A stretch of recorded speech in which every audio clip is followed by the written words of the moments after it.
Queen Lyrelei sat on her crystal throne and stared at the reports in front of her.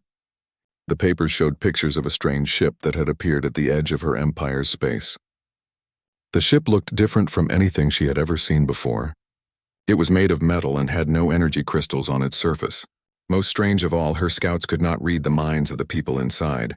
The queen was only 23 years old, but she ruled 12 solar systems. Her people, the Zephyrians, had special powers. They could read minds and talk to each other without speaking. They could move things with their thoughts and see into the future. These powers made them the strongest race in the galaxy. Every other alien species feared them or served them, but this new ship was different. The people inside were silent to Zephyrian minds. No one had ever seen anything like this before. "My queen," said General Kethmar as he walked into the throne room. He was an old soldier with gray skin and bright purple eyes. "The strange ship is still there. Our scouts tried to board it, but something went wrong." Lyrelei looked up from the reports. "What happened to our scouts?" "They could not enter the minds of the creatures inside. When our warriors tried to use their powers, nothing happened. The aliens inside the ship did not fall under our control. They fought back with weapons we do not understand." The queen felt a chill run down her spine. In all her years of ruling, no one had ever been able to resist Zephyrian mental powers. Her people controlled other races by entering their minds and making them obey. But these new aliens were different. "Show me the images again," she said. General Kethmar pressed a button on his wrist device. A blue light filled the air above them, showing pictures of the alien ship. The vessel was long and silver. It had strange markings on its side that looked like letters, but not in any language the Zephyrians knew. "Our computers cannot read their language," the general said. "We tried to scan their minds to learn their words, but we found nothing. It is like they have no thoughts at all." Lyrelei stood up from her throne. She was tall and thin, with pale blue skin and long white hair. Her eyes glowed with purple light when she used her powers. She had been born with stronger mental abilities than most Zephyrians. That was why she became queen so young. "Have you tried talking to them without using our powers?" she asked. The general looked surprised. "Talk to them? My queen, we have never needed to speak with other races. We simply enter their minds and make them understand. But we cannot enter these minds," Lyrelei said, "so we must try something new." She walked to the large window that looked out over her capital city. Below, millions of Zephyrians lived in tall crystal buildings. They moved through the air using their mental powers. They talked to each other with their thoughts. Everything in their world was built around their special abilities. "What do we know about these aliens?" the queen asked. General Kethmar read from his report. "The ship came from a direction where we have found no other intelligent life. Our sensors show that the aliens inside have 2 arms, 2 legs, and 1 head, like many species we know. But they seem to have no mental powers at all." "No powers at all?"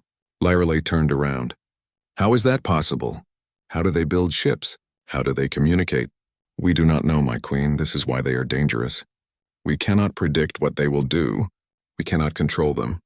I believe we should destroy their ship before they can bring more of their kind here." Lyrelei thought about this. Her parents had been killed 3 years ago by enemies who wanted to take over the empire. Since then, she had learned to be careful about new threats. But she was also curious. These aliens were unlike anything her people had ever found. "No," she said finally, "we will not destroy them yet. I want to learn more about them first. My queen, this is dangerous. If they have no mental powers, they might think in ways we cannot understand. They could be planning to attack us. Then we will capture one of them," Lyrelei said. "Bring me their leader. I want to look into their eyes and see what kind of creature has no thoughts for us to read." General Kethmar bowed. "It will be done, my queen. I will send our best ships to surround them." "Wait," the queen said. "How will you capture them if you cannot use your powers on them?" The general paused. This was a good question. Zephyrian warriors always used their mental abilities to make enemies surrender. They would enter an enemy's mind and fill it with fear. Or they would take control of the enemy's body and make them put down their weapons. But none of this would work on these strange aliens. "We will use our energy weapons," the general said. "We will damage their ship until they have no choice but to surrender." Lyrelei nodded. "Do it, but be careful not to kill them all. I need at least one alive to study." After the general left, Lyrelei sat back down on her throne. She closed her eyes and reached out with her mind, trying to sense the alien ship at the edge of her space. She could feel the minds of her own people everywhere in the empire. She could sense the thoughts of millions of other alien races that served her people, but from the direction of the strange ship she felt nothing. It was like a hole in the universe where minds should be. This scared her more than she wanted to admit. Her entire world was built on the power of the mind. What would happen if more of these aliens came? What would happen if other races learned that mental powers could be resisted? She opened her eyes and looked at the reports again. At the bottom of the last page there was something interesting. Her scouts had managed to record some of the sounds the aliens made when they spoke to each other. The words were strange, but her computers had found patterns in them. The aliens called themselves humans. Their ship was named Aurora, and their leader was something called Captain Jake Morrison. Lirelei said the name out loud. Jake Morrison. It sounded simple, not like the long flowing names her people used. She wondered what kind of creature this Jake Morrison was. Was he large and frightening? Was he small and weak? Did he know that he was about to face the most powerful race in the galaxy? Most importantly, she wondered what it would be like to meet someone whose thoughts she could not read. For her entire life, she had known what everyone around her was thinking. She could sense their fears, their hopes, their lies, and their secrets. But this Jake Morrison would be different. He would be a mystery. As night fell over the capital city, Lirelei made her decision. She would capture this human leader and bring him to her throne room. She would look into his eyes and try to understand how a creature with no mental powers could build ships and travel between the stars. She did not know that far away in space. Captain Jake Morrison was making a decision of his own. He had seen the Zephyrian scout ships. He knew they were powerful and dangerous, but instead of running away, he was planning something that would shock the entire galaxy. He was planning to surrender. Captain Jake Morrison stood on the bridge of his ship and looked at the alien vessels surrounding them. There were 12 Zephyrian warships, each one twice the size of his own vessel. They moved through space without making any sound, and their hulls glowed with purple energy. "Captain," said Commander Lisa Park, his second in command, "they're trying to scan us again. Our shields are holding, but I don't think they'll wait much longer before they attack." Jake nodded. He was 28 years old and had been exploring space for the past 5 years. His ship, the Aurora, was humanity's first vessel to travel this far from Earth. They had been sent to find new worlds and make contact with alien life. But he had never expected to find an empire this powerful. "Any word from Admiral Burke?" Jake asked. "He's ordering us to retreat immediately," Lisa said. "He thinks we're in over our heads." Jake looked at the alien ships again. He knew the Admiral was probably right. The Aurora was just an exploration vessel. It had some weapons, but nothing that could fight 12 warships. If these aliens wanted to destroy them, they could do it easily. But Jake had been studying the aliens' behavior for the past 3 days. Every time they tried to board his ship, something strange happened. The alien soldiers would get close, then suddenly stop and retreat. It was like they were afraid of something. "Lisa, run that recording again," Jake said. "The one from when they tried to board us yesterday." Lisa pressed some buttons on her control panel. A screen showed images of alien soldiers approaching the Aurora in small ships. The soldiers looked like tall, thin humans with blue skin and glowing eyes. They wore armor made of the same purple energy as their ships. In the recording, the alien soldiers came very close to the Aurora. Then all at once they stopped. Their ships turned around and flew away quickly. The soldiers looked scared. "They're afraid of us," Jake said. "But why? Our ship is smaller than theirs. Our weapons are weaker. What could they be afraid of?" "Maybe they've never seen humans before," Lisa suggested. "Maybe they don't know what to expect." Jake thought about this. During his years of space exploration, he had learned that most problems could be solved by talking. When his ship had found dangerous space storms, they had talked to other explorers and learned safe routes. When they had encountered hostile aliens before, they had used words instead of weapons to avoid fights. "Open a communication channel," Jake said. Lisa looked surprised. "Captain, we don't know their language, and they haven't answered any of our messages. Try anyway. Use the basic mathematics signals. Every intelligent species should understand numbers." Lisa worked at her controls for several minutes. Finally, she said, "Channel open, Captain." Jake took a deep breath. "This is Captain Jake Morrison of the human vessel Aurora. We come in peace. We want to talk." For a long time, there was no answer. Then a voice spoke in a language Jake didn't understand. The words sounded musical, like singing. "Computer, can you translate?" Jake asked. Working, the ship's computer said. Limited translation available. The message says, strange creatures. Cannot read. Minds are empty, dangerous, Jake frowned. They think our minds are empty? Another message came through. This time the computer translated it better. You will surrender. You will come with us. You will be studied. Lisa turned to Jake. Captain, they want to capture us. I know, Jake said. He was quiet for a moment, thinking. Then he said something that shocked everyone on the bridge. Send them a message. Tell them we agree. Captain. Lisa stood up from her chair. You can't be serious. If we surrender, they might kill us. Or they might talk to us, Jake said. Lisa, think about it. These aliens have never seen humans before.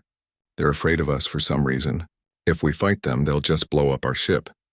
But if we go with them willingly, we might learn something important. What if they're hostile? What if they want to hurt us?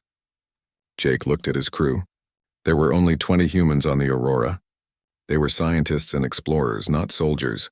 If the aliens wanted to destroy them, resistance would be useless. We came out here to make contact with alien life, Jake said. This is our chance. Yes, it's dangerous, but everything worth doing is dangerous. Lisa shook her head. Admiral Burke will be furious. He'll think we've lost our minds. Maybe we have, Jake said with a small smile. Send the message. Lisa reluctantly pressed the buttons on her control panel. Message sent, Captain. Within minutes, the alien ships began moving closer. One of the larger vessels extended a docking tube toward the Aurora. Jake could see alien soldiers waiting inside. They want to take us to their ship, Lisa said. No, Jake said. Send them another message. Tell them I want to meet with their leader. Tell them I'll come to their homeworld. Lisa stared at him. Captain, you want to go to their planet? That's suicide. It's diplomacy, Jake said. If I go to them, it shows that I trust them. It shows that humans are not afraid. The translation took several tries, but finally, the aliens understood Jake's message. There was a long pause. Then a new voice spoke through the communication system. This voice was different from the others. It sounded younger and more musical. The computer translated, You will come to our world? You will enter our sacred space willingly? Yes, Jake said into the microphone. I will come alone if needed. Another pause. Then, this is unexpected. No creature has ever asked to visit our world. We will consider your request. The alien ship suddenly moved away from the Aurora. They formed a circle around Jake's vessel but kept their distance. What are they doing? Lisa asked. I think they're as confused as we are, Jake said. For the next hour, the aliens seemed to be talking among themselves. Jake could see lights flashing between their ships. Finally, the young voice spoke again. Human Jake Morrison, you may approach our world, but you will come with only a small ship. You will bring no weapons. You will submit to our examination. Jake felt his heart beating faster. This was it. He was about to become the first human to visit an alien world. Agreed, he said. The aliens gave him coordinates for their home planet. It was called Velthera, and it was 3 days away at maximum speed. As the Aurora began its journey, Jake stood in his cabin and looked out at the stars. He thought about Earth so far away. He thought about his family and friends, who had no idea that he was about to meet an alien queen. He also thought about the fear he had heard in the aliens' voices. They were powerful enough to destroy his ship easily, but they were afraid of humans. Why? What was so special about his people that it scared an entire empire? Jake knew he would find out soon. In 3 days, he would walk into the throne room of the most powerful alien race in the galaxy. He would look their leader in the eyes and try to make peace between their peoples. But first, he had to survive the journey. And he had to hope that his decision to trust these aliens would not be the last mistake he ever made. As the Aurora flew through space toward the alien world, Jake Morrison prepared himself for the most important meeting in human history. He did not know that on the planet ahead, a young queen was preparing for the same meeting, and she was just as nervous as he was. Jake Morrison's small shuttle flew down through the atmosphere of Velthara. Through the window, he could see a city unlike anything he had ever imagined. Tall buildings made of crystal reached up toward the sky, glowing with soft purple light. Alien people moved through the air between the buildings, flying without any machines to help them. Incredible, Jake whispered to himself. His shuttle was being guided by the aliens' technology. He was not in control of where it went. This made him nervous, but he tried to stay calm. He had come this far by trusting these people. He had to keep trusting them now. The shuttle landed in a large courtyard in front of the biggest building Jake had ever seen. It looked like a palace made entirely of crystal and light. Alien soldiers waited for him outside. They wore armor that seemed to be made of pure energy. Jake took a deep breath and opened the shuttle door. The moment he stepped outside, something strange happened. All of the alien soldiers took a step backward. They looked scared. Jake could hear them making sounds to each other in their musical language, but he could not understand what they were saying. "I come in peace," Jake said, raising his hands to show he had no weapons.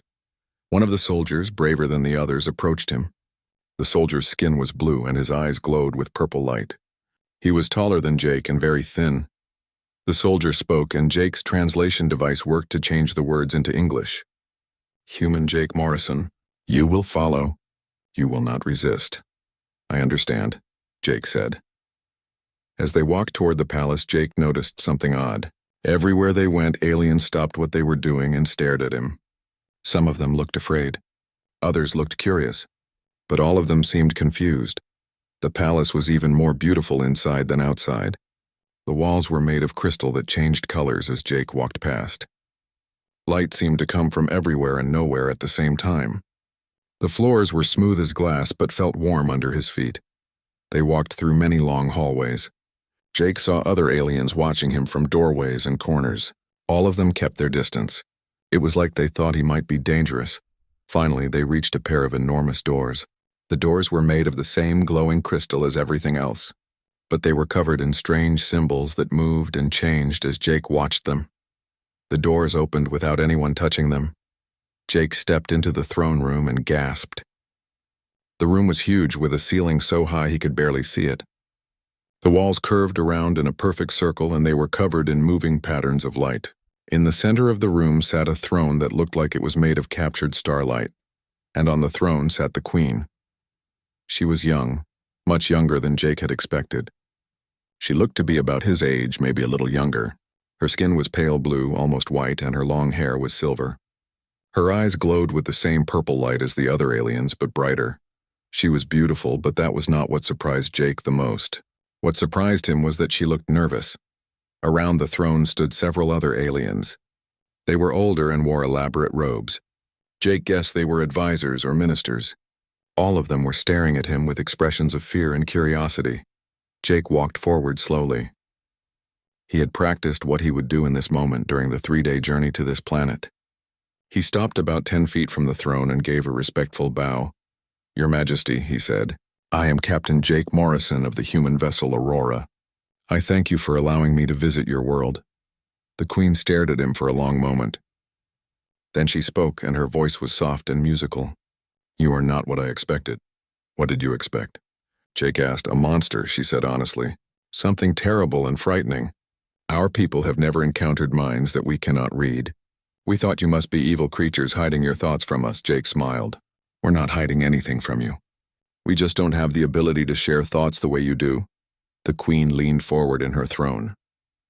"This is what confuses us. How do you communicate with each other? How do you build ships and travel between stars without sharing minds?" "We use words," Jake said. "We speak to each other, like we're doing now. We write things down. We use our hands to point and show each other things." One of the older aliens stepped forward. "Impossible. No intelligent species can work together without mental connection. How do you know what others are thinking? How do you trust each other?" Jake thought about this question. It was a good one. "We don't know what others are thinking," he said. "We have to ask them. We have to listen to their words and watch their actions. Trust takes time to build." The Queen looked fascinated. "You cannot sense the emotions of others? You cannot feel their intentions?" "No," Jake said. "We have to learn about people by spending time with them. Sometimes people lie to us. Sometimes they hide things. But most of the time people tell us the truth if we ask them directly." "This sounds very difficult," the Queen said. "It can be," Jake agreed, "but it also makes life interesting. Every person is a mystery that we have to solve. Every conversation teaches us something new." The Queen was quiet for a moment. Then she asked, "What is your name for me? What do you call me in your thoughts?" "I call you Your Majesty because you are a queen," Jake said. But I don't know your actual name. My name is Lyralee, she said. In your language, it would mean Song of Stars. That's a beautiful name, Jake said sincerely. Lyralee looked surprised. You think it is beautiful? Even though you cannot hear the music in it the way my people do? Yes, Jake said. Sometimes the most beautiful things are the ones we cannot fully understand. This seemed to surprise the queen even more. She stood up from her throne and walked down the steps toward Jake. Her advisors looked worried, but she ignored them. Tell me about your people, she said. Tell me about humans. Jake spent the next hour talking about Earth and humanity. He told her about human cities and farms. He explained how humans learned by reading books and attending schools. He described human families and friendships. He talked about human art and music and literature. Lyralee listened to every word with intense interest. She asked many questions. She wanted to know how humans made decisions without reading each other's minds. She was curious about human emotions and how people express them without telepathy. You said that trust takes time to build, she said. How long does it take? It depends, Jake said. Sometimes you can trust someone quickly if they prove themselves to you. Sometimes it takes years, and sometimes you trust someone and they disappoint you. What happens then? You learn from it. You become more careful, but you don't stop trusting people completely. If you do that, you end up alone. Lyralee nodded slowly. I understand. You take risks with your trust because the rewards are worth it. Exactly, Jake said. One of the older advisors stepped forward again. Your Majesty, this is enough. We have learned what we need to know about these creatures. Now we should decide what to do with them. Lyralee looked at the advisor with annoyance. General Kethmar, I am the Queen. I will decide when this conversation is finished. Jake realized that this General Kethmar did not like him. The alien's eyes glowed brighter when he looked at Jake, and his expression was hostile. Your Majesty, General Kethmar said, these humans are dangerous. They cannot be controlled by our powers. If more of them come, they could threaten our empire. Or they could teach us new ways of thinking, Lyralee said firmly. The tension in the room was growing. Jake could sense that there was conflict between the Queen and her advisors, even without being able to read their minds. Your Majesty, Jake said carefully, I don't want to cause problems for you. If my presence here is creating difficulties, I can leave. Lyralee turned to look at him.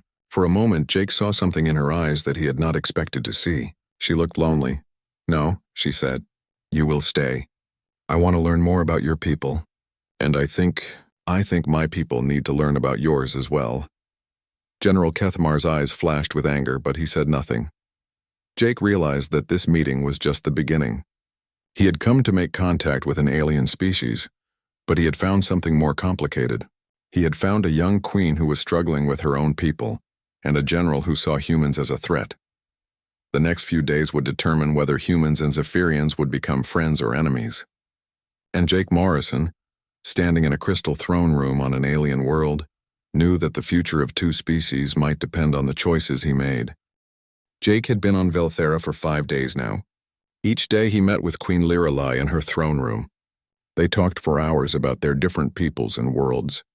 Jake learned that the Zephyrian Empire was much larger than he had imagined. It controlled 12 solar systems and hundreds of different alien species. But he also learned that the Empire had problems. Many of the species we rule are becoming restless, Lyralee told him during one of their conversations. They no longer want to serve us. Some are planning to rebel. Why do they serve you in the first place? Jake asked. Lyralee looked uncomfortable. Because we make them. When we first meet a new species, we enter their minds and show them our power. They become afraid and agree to join our empire. Jake felt a chill at these words. You force them to obey you? It is the way things have always been done, Lyralee said. The strong rule the weak. Those with greater mental powers lead those with lesser powers. But what if they don't want to be ruled? Lyralee was quiet for a moment. I had never thought about that before I met you. Your people are not ruled by anyone except yourselves, are you? We have governments, Jake said. But the people choose their leaders. If we don't like our leaders, we can choose new ones. How is that possible? How do the weak choose to be led by the weak? Jake realized that Lyralee's entire understanding of society was based on mental power. In her world, the people with the strongest telepathic abilities naturally became leaders. The idea that people could choose their own leaders regardless of power was completely foreign to her. On Earth, we believe that all people have value, Jake explained.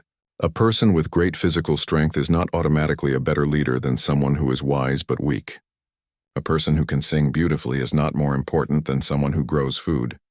But how do you decide who leads? We choose people who we think will make good decisions for everyone. We look for people who are honest, intelligent, and who care about others. Lyra shook her head in amazement. This sounds very complicated. It is, Jake admitted. But it means that everyone has a voice. Everyone matters. As the days passed, Jake noticed that Queen Lyra seemed different. She was more thoughtful. She asked him many questions about human democracy and freedom.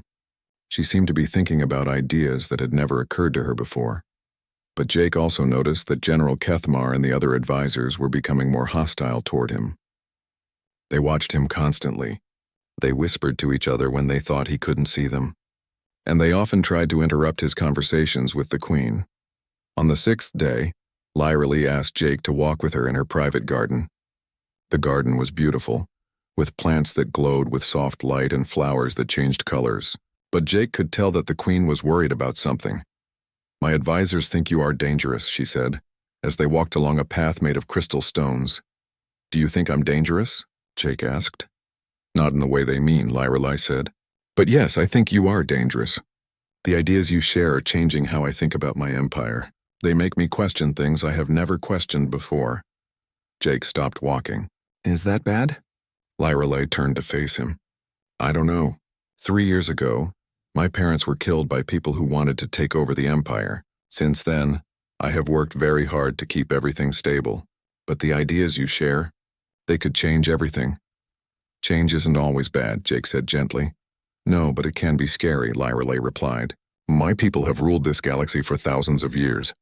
Our way of life has kept peace between the stars. If I change too much too quickly, it could lead to war." Jake understood her fear. She was young and had inherited enormous responsibility. Any mistake she made could affect billions of lives. "On Earth, we have a saying," Jake told her. "We say that the only constant is change. Everything changes eventually. The question is whether we guide that change or let it happen to us." Lyra smiled sadly. "You humans have many wise sayings." That evening, Jake was in his guest quarters when Commander Lisa Park contacted him through his communication device. She had been waiting with the Aurora at the edge of the Zephyrian system. "Captain," Lisa's voice said through the small speaker, "Admiral Burke is getting impatient. He wants you back immediately. He's threatening to send a rescue mission." "Tell him I need more time," Jake said. "I'm making progress here."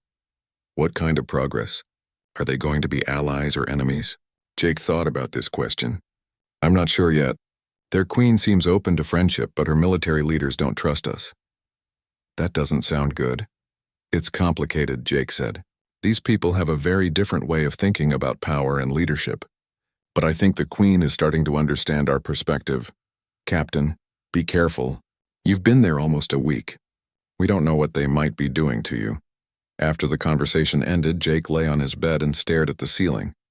His room was comfortable, but he missed his ship and his crew. He missed the familiar sounds of human voices and human laughter. More importantly, he was starting to worry about the tension he saw growing in the Zephyrian court.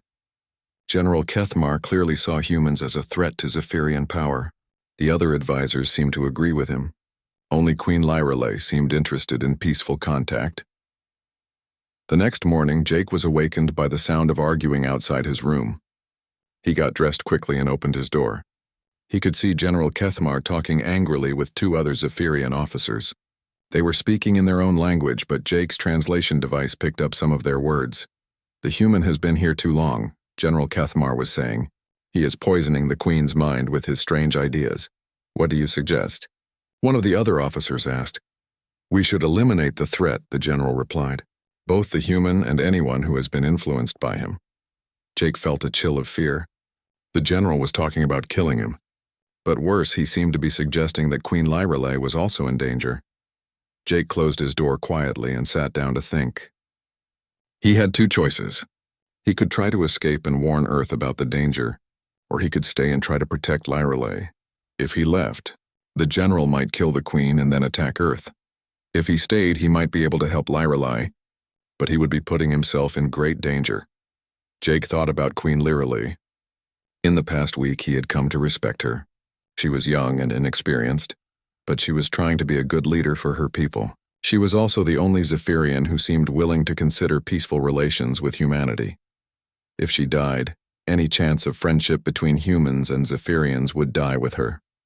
Jake made his decision. He would stay and try to help her. But first, he needed to warn her about the danger. He opened his door carefully and looked around. The Zephyrian officers were gone. Jake walked quickly through the crystal hallways toward the throne room. He had to find Lyrelei before it was too late, but as he turned a corner, he ran straight into General Kethmar. The general's eyes glowed brightly with anger. "Human," he said, "you should not be wandering the palace alone." "I was looking for the Queen," Jake said, trying to stay calm. "The Queen is busy," the general replied. "She does not have time to fill her head with more of your poisonous ideas." Jake realized that the general knew he had been listening to their conversation. The situation was even more dangerous than he had thought. "I think there's been a misunderstanding," Jake said carefully. General Kethmar smiled, but it was not a friendly smile. "No misunderstanding, human. You came here claiming to want peace, but really you came to destroy our way of life. That's not true, isn't it? You have filled our queen's mind with doubts about her own empire. You have made her question the natural order of things. You are a threat to everything we have built." Jake knew that arguing would only make things worse, but he had to try to reach the Queen. "Where is Queen Lyrelei?" he asked. "That is no longer your concern," the general said. "Your time here is finished." Behind the general, Jake could see other Zephyrian soldiers approaching. Their hands glowed with purple energy, ready to use their weapons. Jake Morrison realized that he was about to fight for his life. But more than that, he was about to fight for the future of two species that had never learned to trust each other. Jake raised his hands to show he was not armed, but General Kethmar and his soldiers continued to approach. Their weapons glowed brighter, ready to fire. "Wait," Jake said. "Before you do anything, you should know that my ship is watching this planet. If something happens to me, they will send a message to Earth. More humans will come and they will be ready for war." General Kethmar laughed. "Let them come. We will destroy them just as we will destroy you." "Are you sure about that?" Jake asked. "You couldn't even board my ship. Your mental powers don't work on humans. How will you fight an enemy you cannot control?" For a moment, the general looked uncertain. Jake could see doubt in his glowing eyes. But then the general's expression hardened again. "We have other weapons," he said. "We ruled this galaxy long before we met you, and we will rule it long after you are gone." The soldiers were only a few feet away now. Jake knew he had to do something, but he was outnumbered and had no weapons. Then he heard a voice behind him. "Stop!" Everyone turned to see Queen Lyrelei walking down the hallway. She was not alone. Several of her personal guards walked with her, and their weapons were pointed at General Kethmar's soldiers. "My queen," the general said, trying to sound respectful. "This human is dangerous. He must be eliminated." "The only dangerous person here is you, General," Lyrelei said coldly. "I heard your conversation this morning. You were planning to kill Captain Morrison. You were also planning to kill me." General Kethmar's eyes widened with surprise. "My queen, I don't know what this human has told you, but—" "He told me nothing," Lyrelei interrupted. "I heard your words with my own ears. You said I had been poisoned by human ideas. You said both the human and anyone influenced by him should be eliminated." Jake felt relief wash over him. Lyrelei had discovered the plot on her own. "My queen," General Kethmar said desperately. "These humans threaten everything we have built. They cannot be controlled. They will inspire our subjects to rebel against us." "And what if they do?" Lyrelei asked. "What if our subjects no longer want to serve an empire that forces them to obey?" The general stared at her in shock. "You cannot mean that, my queen. You are talking about the destruction of our civilization." "No," Lyrelei said firmly. "I am talking about the evolution of our civilization." She turned to Jake. "Captain Morrison, I owe you an apology. Some of my people have not treated you with the respect you deserve." "There's no need to apologize," Jake said. "I understand their fear." "But there is a need," Lyrelei insisted. "You came here in peace, offering friendship. In return, we threatened your life." General Kethmar stepped forward angrily. "My queen, you are making a terrible mistake. This human has filled your mind with false ideas about democracy and freedom. These concepts will destroy our empire." "Maybe they will," Lyrelei said. "Or maybe they will make our empire stronger." The general raised his weapon toward Jake. I will not let this human destroy everything we have worked for. But before he could fire, something unexpected happened. Several of the other Zephyrian soldiers turned their weapons on the general instead of on Jake. Lower your weapon, General, one of them said. We serve the Queen, not you. General Kethmar looked around in surprise. He had expected all of the soldiers to follow him, but only half of them had. The others remained loyal to Queen Lirelei. You are making a mistake, the general said to the loyal soldiers. This queen is too young and too influenced by alien ideas. She will lead our empire to ruin. That is not your decision to make, the soldier replied. The queen rules. We obey. For a moment, Jake thought the conflict might end peacefully. But then General Kethmar made a desperate choice. He turned his weapon on Queen Lirelei. If you will not listen to reason, he said, then you are no longer fit to rule. Jake didn't think. He just moved. He threw himself between the general and the queen just as the weapon fired. Purple energy hit him in the chest and pain shot through his entire body. He fell to the ground, gasping. The throne room erupted in chaos. Lyrelei's guards fought with the general's soldiers. Energy weapons fired in all directions. Jake tried to stand up, but his body wouldn't obey him. Through the noise and confusion, he heard Lyrelei's voice. Enough! The fighting stopped. Everyone turned to look at the queen. She was kneeling beside Jake, her hands glowing with healing energy. This human risked his life to save mine, she said, her voice filled with emotion. He could have escaped to his ship and left us to fight among ourselves. Instead, he stayed to help us. She looked up at General Kethmar, who was now surrounded by loyal guards. General, you have committed treason. You tried to kill your queen and an innocent visitor to our world. I was trying to save our empire, the general said stubbornly. No, Lirelei replied. You were trying to preserve your own power. There is a difference. The queen's healing energy was working. Jake could feel strength returning to his body. Slowly, he sat up. Thank you, he said to Lirelei. I should be thanking you, she replied. You saved my life. Jake looked around the throne room. Some of the soldiers were wounded, but the fighting was over. General Kethmar was in custody and the other rebels had surrendered. What happens now? Jake asked. Lirelei stood up and walked to her throne. Now we change things, she said. Not quickly, not carelessly, but gradually and thoughtfully. She turned to address all of the people in the room. For too long, our empire has been built on fear and control. We have forced other species to serve us because we were stronger. But strength without wisdom is not leadership.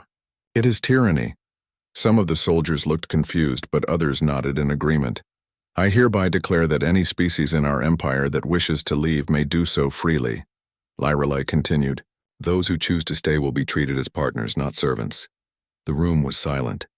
This was the most radical change in Zephyrian policy in thousands of years. My queen, one of the advisors said carefully, this will cause chaos throughout the empire. Perhaps, Lirelei said, but it will also cause justice. And in the long run, justice is more important than order. She looked at Jake. Captain Morrison, I would like to offer formal diplomatic relations between our peoples. Will you carry this message back to Earth? Jake stood up slowly. I will. But I have a condition. What condition? You must promise that humans and Zephyrians will treat each other as equals. No mental control, no forced obedience, just honest communication and mutual respect. Lirelei smiled. I promise. 3 days later, Jake stood on the bridge of the Aurora as it prepared to leave Zephyrian space. Through the window, he could see escort ships from Queen Lirelei's fleet. They were not there as guards, but as an honor escort for Earth's first interstellar ambassador. Captain, Commander Lisa Park said, I still can't believe you survived all that. Neither can I, Jake admitted. But it was worth it. Do you really think this alliance will work? Our species are so different. Jake thought about Queen Lirelei and the courage she had shown in standing up to her own people. He thought about the Zephyrian soldiers who had chosen loyalty over rebellion. He thought about the possibility of humans and aliens working together to explore the galaxy. Yes, he said finally, I think it will work. Not because we're the same, but because we're different. We can learn from each other. As the Aurora jumped to hyperspace carrying news of humanity's first alien alliance back to Earth, Jake Morrison smiled. He had gone into space to explore the unknown. Instead, he had found something even more valuable. He had found proof that understanding was possible between any two people. no matter how different they might be. All it took was the courage to listen, the wisdom to respect differences, and the faith to believe that friendship was stronger than fear. Behind him, in Zephyrian space, Queen Lyrelei stood in her throne room and watched the human ship disappear into the stars. She was beginning the difficult work of reforming an empire, but she was no longer afraid. She had learned from a brave human that true strength came not from controlling others, but from working with them. The galaxy would never be the same.